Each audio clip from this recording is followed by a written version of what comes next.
¿Qué tal? Buen día. Hablaremos del abordaje del paciente con infección de las vías urinarias. Yo soy la doctora Soledad Zárate Ramírez, nefrólogo pediatra, adscrita al servicio de trasplantes en el Instituto Mexicano del Seguro Social en Guadalajara.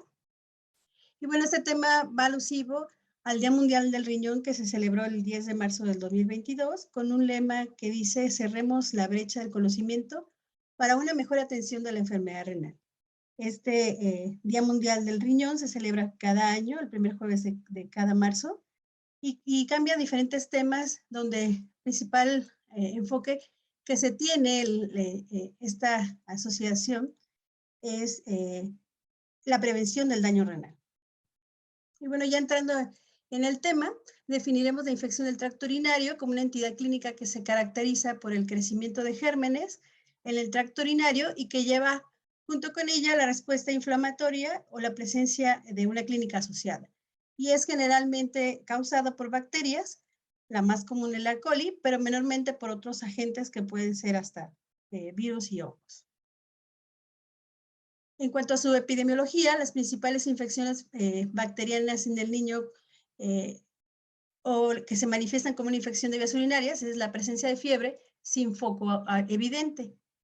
Y esta pues se presenta en 3 niños y 7 niñas de cada 100 y se dice que por lo menos una vez los menores de 6 años presentarán una infección del tracto urinario. Puede tener una recurrencia del 30% y si los pacientes son pequeños, lactantes, sobre todo menores de 1 año, puede llegar hasta el 34%. Y se presenta como una infección del tracto urinario febril solo en el 60%. El 60% de estas infecciones del tracto urinario febril van a ser causadas o presentadas como una pielonefritis. Los menores de 2 años con fiebre pues tienen un riesgo de presentar una infección del tracto urinario que se estima menor al 7%, pero es más frecuente en las niñas, en los niños no circuncidados, y en los varones se va a presentar la mitad en los primeros 12 meses de la edad, y en las niñas se presentan edades posteriores. Algo muy importante es que la circuncisión puede reducir el riesgo 4 o hasta 8 veces de la presencia de infección de vías urinarias. Este esquema, bueno, hace alusión a que creíamos que la infección urinaria era directamente causal de un daño que podía llegar a la insuficiencia renal crónica, más sin embargo necesita de una serie de sucesos o de acompañantes, y entre ellos es como una serie de sucesos, se presenta la infección, pero tiene que haber de fondo una evidencia de una alteración del tracto urinario o renal que se llaman las alteraciones CATCUT, y entre ellas, pues la más frecuente es el reflujo, que nos puede llevar pues al daño renal y esto llevarnos a la insuficiencia renal crónica. Por lo tanto, las infecciones del tracto urinario febril pueden presentarse, incluso el 40% pueden no ser pielonefritis, sobre todo en los menores de 2 años, es decir, una cistitis nos puede presentar como una infección del tracto urinario febril. Su prevalencia, cuando se acompaña de reflujo, puede ser desde el 18 hasta el 38%, y bueno, ya lo mencionamos que entre estas malformaciones del tracto urinario renales, el reflujo es la principal malformación, y es el factor que puede limitar o establecer una evolución a daño renal. Tener pielonefritis pues va a aumentar el riesgo de daño y de dejar una cicatriz permanente desde un 15 hasta un 60% si esta infección que afecta al tejido renal se acompaña de alteraciones como displasia, obstrucción, reflujo, pero el riesgo global de tener una pielonefritis, aunque no se tenga una alteración anatómica, pues es de tener hasta un 15% de cicatrices. Por lo tanto, los niños con pielonefritis, el riesgo de daño cicatrizal permanente, ya lo dijimos, es del 15%, donde se va a ver en un gamagrama, si se hace en agudo, pues vamos a ver defectos de captación. Y el riesgo de daño renal se va a incrementar, fíjense, hasta alrededor de un 3 a 4% si las infecciones del tracto urinario son recurrentes, si se retrasó el tratamiento a más de 72 horas, si existe una disfunción vesical acompañada o si hay elevación importante de reactantes de fase aguda. Pero fíjense un dato muy importante, si además de esto hay la presencia de reflujo vesicolateral dilatado o una patología obstructiva de la vía urinaria, pues este riesgo se va a incrementar a más de 22. Más de 22 veces el riesgo de tener una pielonefritis que deje un daño ya parenquimatoso. Algo muy importante es que no es lo mismo de hablar de daño renal que de insuficiencia renal crónica. La presencia de daño renal produce una disminución de la masa glomerular funcionante y ello puede condicionar una insuficiencia renal, que esta puede deberse a un daño renal bilateral severo, pero también el daño renal puede estar nada más en una zona específica, en una zona polar, que nada más genere cicatrices, y que tener daño no significa tener insuficiencia renal. Y bueno, en este estudio que fue hecho en los Estados Unidos, es un análisis de datos a lo largo del tiempo, donde ustedes pueden ver aquí todos los años donde se ha estudiado, donde nosotros, los nefrólogos pediatras, preocupados por corregir las alteraciones de la vía urinaria, las llamadas CACU, y que esto disminuya la presencia de una insuficiencia renal en las edades posteriores, pero si ustedes se fijan en las flechas azules, bueno, aquí están los gráficos que corresponden a pediatría, donde tenemos nefropatía cicatrizal con una displasia renal, o en este otro del reflujo, donde ustedes se ven que se mantienen las prevalencias más o menos estables a pesar de haber pasado tantos años en la historia. Sin embargo, en este estudio, hacen hincapié que en los adultos no pasa lo mismo, es decir, pacientes que fueron tratados de pielonefritis, infecciones urinarias o de estas malformaciones de CACU, se ve que a lo largo del tiempo el llegar a una insuficiencia renal, pues sí se ha incidido en su tratamiento pediátrico, que ha afectado o ha beneficiado a estos pacientes. Tan es así que tener una infección debida a reflujo puede llevar a la insuficiencia renal hasta edades adultas alrededor de los 50 años. Entonces, ¿cuál es la asociación de estas infecciones del tracto urinario con el daño renal y su asociación con el CACTU? En este metaanálisis hecho por este grupo de Chain, que lo vamos a estar mencionando porque ha enfocado muchos estudios a esto, y donde evaluaron a estos pacientes, incluyeron 1,280 niños que se evaluaron con un estudio que es de DMSA, un gammagrama, para ver si tenían alteración o daño del parénquima, y donde tener un reflujo dilatado pues aumenta, sobre todo grado 4 y 4 y 5, aumenta el riesgo de tener este daño renal, la disfunción vesical, todas las alteraciones de la vejiga aumentan hasta 4 veces el riesgo, la elevación de rectantes de fase aguda, es decir, tener una PCR arriba de 40, la presencia de neutrofilia o una procalcitonina arriba de 0.5, pues también nos va a aumentar el riesgo. La fiebre elevada persistente arriba de 39 grados aumenta hasta 2 veces el riesgo de tener este daño parenquimantoso o cicatricial. Y las infecciones por alguna bacteria diferente a la E. coli, por ejemplo, Proteus o Klebsiella, aumentan hasta 2 veces el riesgo de tener, y bueno, eso asociado a malformaciones, pues va a aumentar su riesgo. Jefferson, en el 2017, es un estudio de corte donde analizaron retrospectiva en menores de 2 años, donde se vio que la lesión renal inicial podía tener progresión a daño hasta en el 20%, pero volvemos a lo mismo, tener una alteración anatómica de la vía urinaria o alguna alteración de la función vesical. Otros múltiples estudios llamados el Reboot, CUTE y el mismo grupo de Shine, donde el retraso en el inicio del tratamiento pues, nos puede llevar a tener complicaciones de esta infección que nos lleve a la cicatriz. Es decir, si se da tratamiento en las primeras 24 horas, se reduce el riesgo de tener una cicatrización hasta en un 0.26%, hasta 0.26 veces, pero si el tratamiento se da en los primeros 2 días, se puede reducir a la mitad. Es decir, dar un tratamiento después de las 72 horas aumenta el riesgo de presentar cicatrices. Y bueno, si las infecciones del tracto urinario son febriles y además recurrentes, esto va a multiplicar por 3 o más el riesgo de tener una cicatriz renal. Las pielonefritis pues, se presentan de 3 a 6 de cada 1,000 casos, son causa de insuficiencia renal pediátrica. Sin embargo, en este estudio que vemos en el registro europeo, la principal causa de insuficiencia renal crónica en los niños pues, son las malformaciones del tracto urinario, que representan hasta el 30-40% de las causas. Entonces, con una incidencia de 15 por millón de habitantes. Y la principal nefropatía CACU pues, es el reflujo, que nos puede dar la insuficiencia renal desde moderada hasta terminal. Pero existen marcadores precoces de mala evolución.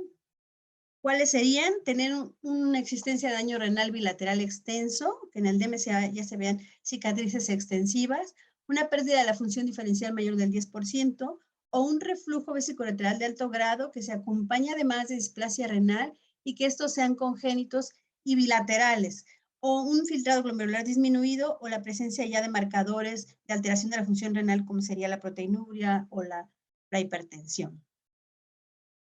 Estos pacientes tienen entonces factores predisponentes. ¿Qué factores son los predisponentes? Pues todos aquellos factores que obstruyan el flujo urinario. Si para que se presente una infección, pues tiene que haber, hay contaminación periureteral de bacterias. Esta contaminación puede hacer de vía ascendente, penetrar a la vejiga y en la vejiga hacer una colonización de estas bacterias que permitan hacer un biofilm y que se pegue a la pared del ureterio, o subir hacia el riñón es muy vascularizado, entonces con un riesgo de tener una pilonefritis. Estos factores entonces son anatómicos, es decir, todo aquello que obstruya la funcionalidad de esa vía urinaria y que por barrido no se eliminen las bacterias, entonces se forme una infección, que serían las valvas, las estenosis, la fimosis, etcétera, o alteraciones neurológicas como la vejiga neurógena, o funcionales como si es trastorno vesical, de disfunción vesical, pero también el trastorno de disfunción vésico-intestinal, como en los niños aquellos que cursan con estreñimiento, donde la translocación bacteriana pues aumenta el riesgo de tener una infección urinaria, pero también otros factores como los adolescentes que ya inician una actividad sexual, donde la cistitis y uretritis son mucho más frecuentes, y donde se ha visto en algunos estudios que ha tenido asociación significativa la disminución de los cambios de pañal, sobre todo en los menores de 5 años, o la presencia de parásitos, entre ellos los oxiuros. Entonces, esta infección se produce por vía ascendente, raramente se produce por vía patógena, excepto en los neonatos, y es causada por bacterias en su principal, ya dijimos que es la E. coli, son enterobacterias, y que, bueno, si coexisten con una uropatía, pues van a favorecer que existan diferentes gérmenes que sean diferentes a la E. coli. Y bueno, ya cuando tenemos una pielonefritis, pues va a tener una invasión al tejido renal. La presencia de bacteremia en pielonefritis, pues no es tan frecuente como nosotros creíamos, pero sí se presenta de 1 de cada 100 episodios, y esto puede ser mayor si el paciente es de menor edad, menor de 2 meses, el riesgo más elevado. Y si el paciente presenta reflujo, pues el riesgo se duplica. Para que se presente esta infección de vías urinarias, pues tiene que haber un desequilibrio entre la virulencia del germen y los factores de defensa del huésped. Entre los gérmenes, no todas las E. coli son iguales de virulentas, entre más factores de virulencia tengan, más virulentas son, pero también tiene que ver cómo está el huésped, cómo está su sistema inmune, sobre todo su sistema inmune innato, cómo están los receptores, la activación de los factores de transcripción de inflamación, que no nomás producen la inflamación, sino también el tejido cicatrizal, y que bueno, porque algunos pacientes, a pesar de tener reflujo, no tienen infecciones, y porque algunos otros no tienen reflujo y si tienen infecciones, bueno, va a tener que ver con la variabilidad individual de polimorfismos genéticos de cada paciente, donde algunos tendrán más favoritismo por presentar cicatrices o una bacteria asintomática, la presencia de pielonefritis recurrentes, etcétera. La infección del tracto urinario se clasifica como bacteriaria asintomática, que está delimitada pues a tener crecimiento de gérmenes, pero sin clínica concordante. La cistitis pues es una infección circunscrita a la vejiga, con síntomas miccionales generalmente, y que solo en los menores de 2 años se presenta con fiebre. La pielonefritis, ya tenemos ahí afección del parénquima renal, que sus principales síntomas son la fiebre y los síntomas miccionales con elevación de los reactantes de fase aguda. La infección del tracto urinario febril, bueno, es una infección que se presenta con fiebre, que en los niños mayores puede ser sinónimo de pielonefritis, pero en los menores de 2 años o los incontinentes, el 40% de las cistitis se pueden presentar como febriles, entonces no podremos decir que tienen pielonefritis, o sea, no es un sinónimo para todos los niños, depende de la edad. La infección del tracto urinario recurrente se considera aquella que son 2 o más pielonefritis, o una pielonefritis más una cistitis, o 3 o más cistitis en un año que se asocian a mayor riesgo de daño renal. Y la infección del tracto urinario típica es aquella que se acompaña de caso grave, donde ya se presenta sepsis, falla renal o mala respuesta al tratamiento, O la complicada es la que tiene una evolución tórpida, abscesos o la presencia de una nefrona lobar, que esto es entre la infección y la pielonefritis y un absceso, es como la etapa intermedia, o hasta llegar a tener una pielonefritis antogranulomatosa con la formación de granulomas. ¿Cómo se hace el diagnóstico? Los síntomas de las infecciones de vías urinarias pues son muy inespecíficos, por lo tanto tienen valores predictivos bajos, pero dependiendo del grupo de edad podemos tener a los lactantes menores de 3 meses, donde su principal síntoma pues es la fiebre, ¿verdad? Los síntomas más comunes son la fiebre, puede estar acompañado de otros como el vómito, la letargia, la irritabilidad, o algunos menos comunes, como serían los síntomas vesicales, el dolor abdominal suprapúbico, etcétera, pero su principal presentación sería la fiebre. Y sobre todo fiebres de origen desconocido, donde ustedes pueden ver en este gráfico, hecho por Shine, que es un grupo de norteamericanos, donde se puede ver que en las niñas hay mayor, o sea, que el riesgo de tener una infección del tracto urinario en un síndrome febril que no se tiene foco es menor del 8%. Pero bueno, está más frecuente si es niña de esta edad, si es niño no circuncidado, o en los más grandes, las niñas mayores de 1 año son los más frecuentes. Cuando ya son mayores, los lactantes son niños mayores de 3 meses, bueno, existen 2 fases, la verbal, donde el paciente ya puede manifestar la sintomatología, pero que es donde sigue la fiebre como el principal síntoma, pero aquí ya puede haber molestias vesicales, y ya cuando la fase es verbal, el principal síntoma no es la fiebre, sino las alteraciones vesicales, como la polaquiuria y la disuria, y los demás síntomas van a ser menores. Más sin embargo, si este gráfico se hizo en el estudio DUTI, donde se estudiaron más de 3,000 niños en 233 centros de atención primaria, como una recomendación donde aquí sí le hacían un estudio de orina y aquí no. Entonces, tener más de 5 de esta puntuación recomendarían un estudio de orina. Es la presencia de disuria, la orina maloliente, la ausencia de tos, afectación del estado general y un antecedente de una infección del tracto urinario previo. Por lo tanto, entonces, el diagnóstico con la pura clínica no es posible. En niños más grandes dijimos que la disuria en niños que ya son continentes, aumenta la probabilidad de tener hasta un 8% una infección de vías urinarias. En este cuadrito podemos ver que, bueno, la disuria se puede clasificar dependiendo de la sintomatología, si es leve, moderada, severa, pero cuando es severa puede multiplicarse hasta por 14 veces el riesgo de ya tener un diagnóstico de probabilidad de infección de vías urinarias.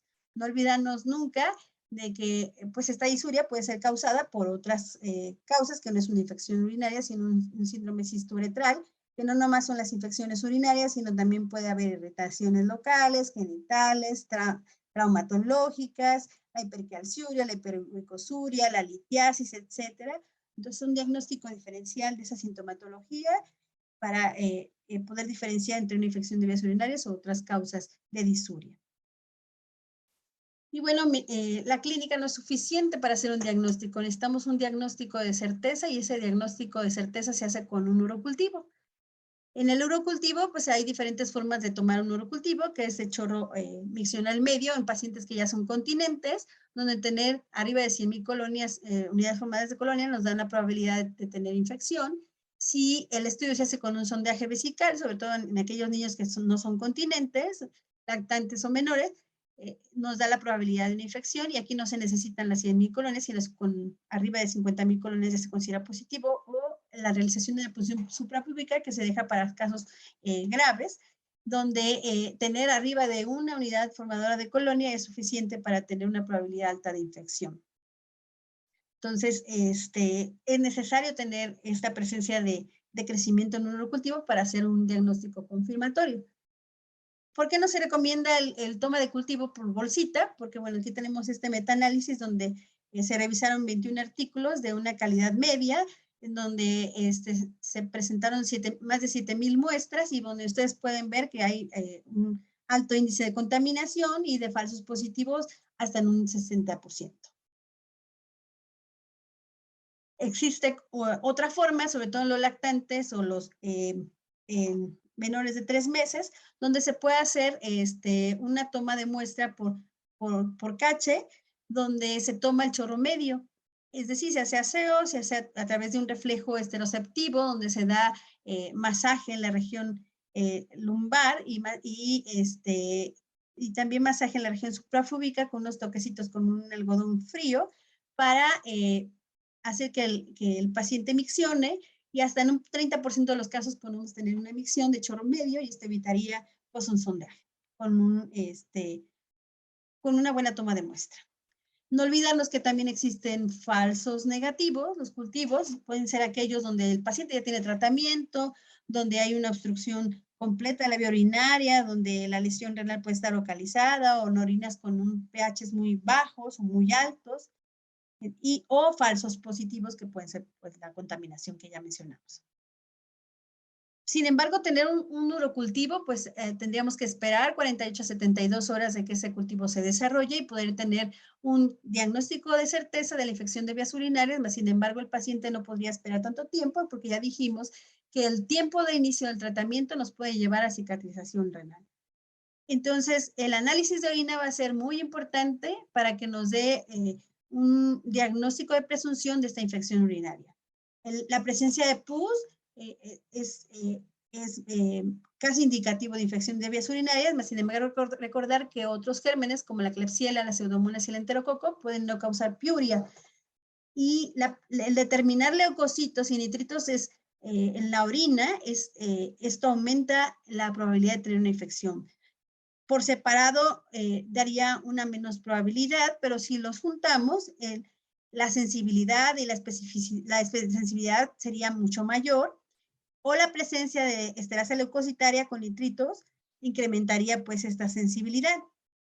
Es decir, tener leucocitos y nitritos en la tira reactiva, o en el sedimento tener piuria, leucocituria, bacteriuria, incluso con una tinción de Gram, pues esto nos daría un más alto valor de probabilidad de una infección urinaria. No olvidarnos que los lactantes, porque son incontinentes, pueden no tener nitritos, y eso no quiere decir que no tengan una infección de vías urinarias, porque la orina no tarda más allá de 4 horas, no conservan su orina en la vejiga, y por lo tanto las bacterias no alcanzan a reducir el nitrato en nitrito. Entonces, la forma de evidenciar bacterias pues sería a través de hacer un sedimento urinario.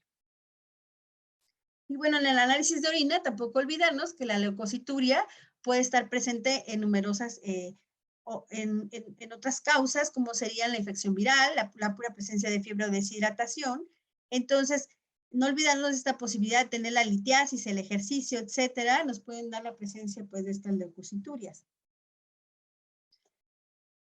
El grupo de Shine en el 2018, junto con la Universidad de Pittsburgh, hizo este método, esta aplicación que se llama Utical, que ustedes la pueden encontrar, aquí está la referencia. Sobre todo es útil en niños de 2 a 24 meses, donde ellos hacen una probabilidad de infección de vías urinarias a través de las características clínicas, pero también basadas en las características de laboratorio. Y con las puras características clínicas nos puede dar hasta un 25% de probabilidad, si le ponemos a todo lo positivo, de tener una infección de vías urinarias. Pero si nosotros le sumamos esas alteraciones de laboratorio que encontremos, la presencia de nitritos, de esterasa, clasificada por cruces, la cantidad de leucocitos, o la presencia de bacterias en el Gram, pues esto nos puede aumentar la probabilidad de tener una infección de vías urinarias hasta en un 99%. Es una herramienta muy útil que me gustaría que la buscaran y que la empezaran a utilizar.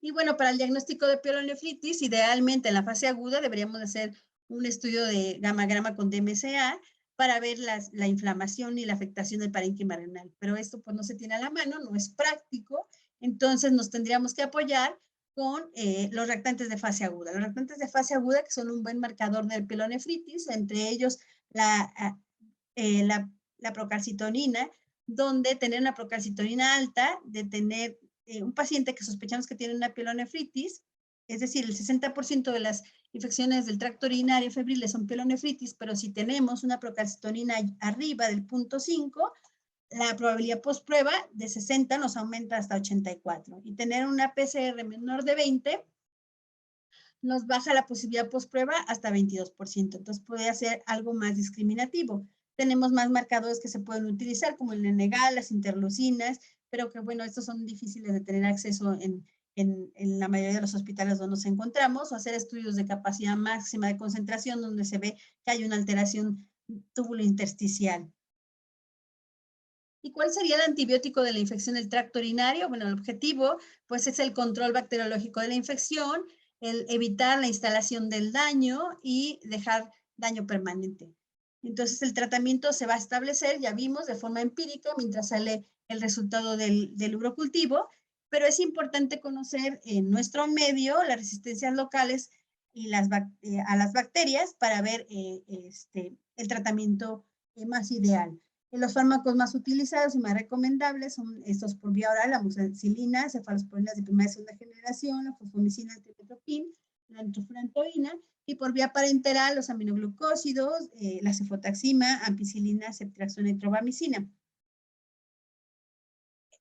La amoxicilina, los aminoglucósidos, las cefalosporinas se han visto con muy buenas respuestas para las infecciones del tracto urinario, incluso si se considera que la infección del tracto urinario es alta, con buena respuesta.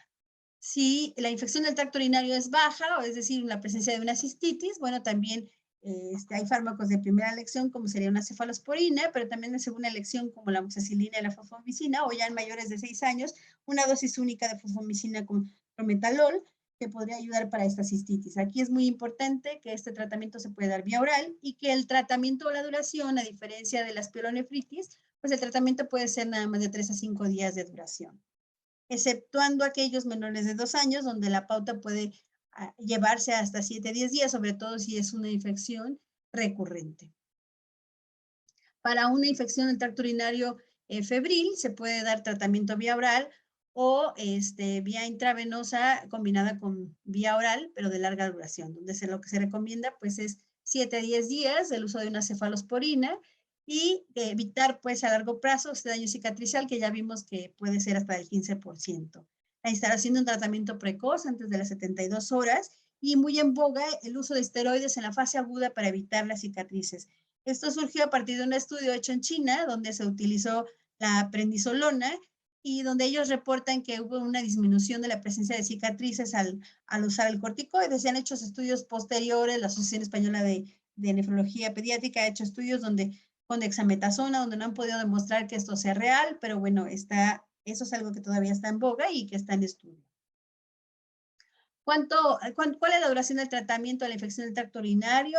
10 días más, menos. Bueno, se ha demostrado que en la modalidad oral o secuencial, es decir, oral, intravenosa y oral, el resultado da igual si es 7 a 10 días. Y también en otro estudio que hizo el Pediatrics en lactantes menores, donde ellos tenían bacteremia y donde vieron que dar 7 días o más era lo mismo, daba igual resultado con iguales respuestas. Entonces, la tendencia ahorita es acortar los tratamientos. Ahorita están ensayos clínicos en evolución para demostrar que puede ser igual de efectivo. En este estudio del grupo de Shai, también donde los resultados preliminares dicen que puede haber hasta una resolución igual del 96 a 99% si se dan solo 5 días de tratamiento, Pero bueno, eso es al no tener estudios más demostrativos, podemos tomarlo en cuenta, pero la tendencia es a disminuir los días del antibiótico. ¿Y en quiénes se recomienda el tratamiento endovenoso hospitalario? Bueno, pues en aquellos que tengan asociada pues una malformación del sistema urinario, como sería el reflujo de las uropatías obstructivas, la displasia renal o tener un solo riñón, o que se acompañen de alteraciones de la función renal, o aquellos pacientes que tengan alguna inmunodeficiencia, intolerancia a la vía oral, sean menores de 3 meses o que tengan afectación del estado general o datos clínicos de sepsis. Aquellos en los que se puede considerar el ingreso hospitalario, pues serían pacientes donde la fiebre persista más de 48 horas a pesar del tratamiento oral, aquellos que tengan el antecedente de un reflujo vesicoureteral o sobre todo si este es bilateral y congénito y que esté dilatado ese reflujo, con infecciones de repetición o elevación importante de los rectantes de fase aguda. En ellas podríamos considerar el tratamiento endovenoso y hospitalizado al paciente. ¿Qué otras medidas disminuyen la infección del tracto urinario de repetición? Porque lo que queremos es que esta infección no cause daño o nos deje una cicatriz renal y que no se repita. Entonces, si es una disfunción vesical, pues hay que enseñar al paciente a orinar, es decir, hacer una micción con horario, un diario miccional, donde el paciente mejore esta coordinación para ir a miccionar.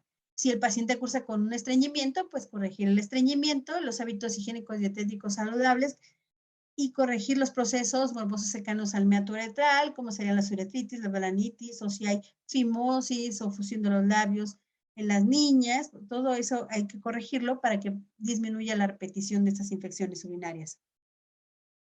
¿En quiénes está indicada la profilaxis antibiótica? De hecho, no se recomienda la profilaxis antibiótica tras solo una única infección del tracto urinario febril.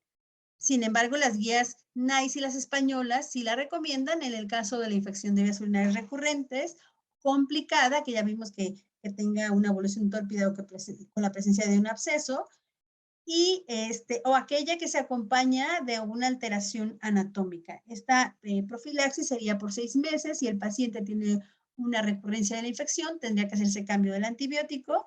Y España no utiliza nitrofurantoína por alteraciones hepáticas, no es aceptado como una profilaxis, pero aquí tenemos los medicamentos que son aceptados, una tercera parte de las dosis dada de forma nocturna.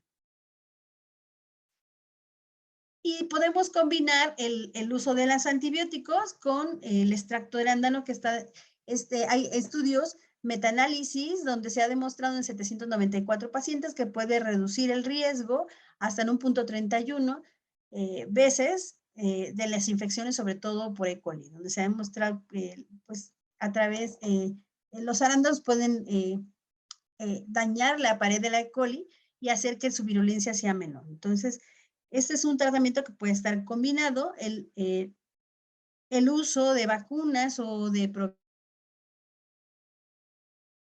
probióticos, eso pues no está demostrado, todavía muy en boga. ¿Y cuándo hacer un estudio radiológico tras haber presentado una infección del tracto urinario? Bueno, este nos serviría para detectar anomalías del tracto urinario, sobre todo si el paciente tiene una infección de vías urinarias y se le hace un ultrasonido para determinar si tiene alguna otra alteración o hay repercusión en la ecografía de esta infección del tracto urinario. Bueno, entonces también tendríamos que recurrir a hacer otro tipo de estudios, no nada más el eco renal, sino también hacer un cistograma o un gamagrama renal con DMCA que nos demuestre la presencia de afección del parénquima renal.